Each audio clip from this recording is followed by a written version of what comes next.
Who doesn't need an affidavit of support? Hi, I'm Jim Hacking, immigration lawyer practicing law throughout the United States at our offices in St. Louis, San Diego, and Washington, D.C., where I just got back from an interview, 2 interviews actually, at the Fairfax field office, which is across the river from Washington, D.C. In today's video, we're talking about who does not need an affidavit of support. Now, most people who watch our videos know that when you apply for a green card based on marriage, that you are required to file an I-864. That's the affidavit of support. That's a promise from the U.S. citizen or lawful permanent resident petitioner that if their beneficiary, if their loved one ever receives public benefits, that they, the U.S. citizen or green card petitioner, will provide and pay back the government for any of those expenses that the government incurs.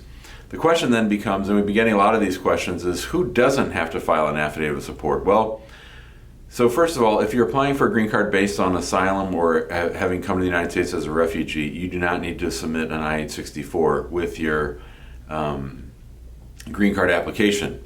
If you are applying for an employment-based green card, you don't need an affidavit of support. So I assume that the government believes that if you're being sponsored by an employer, that they will be paying you enough of a salary so that you don't need to fulfill the affidavit of support requirements. And then the last group is people who are applying for lawful permanent residence on an I-360 through the VAWA program. So one of my interviews this week was up in DC was a VAWA green card application.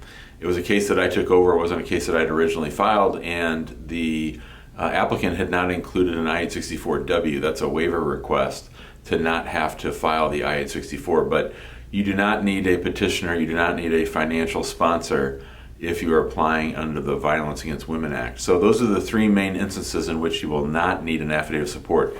If you're applying as an asylee or refugee, that is, you received asylum in the United States or you came as a refugee.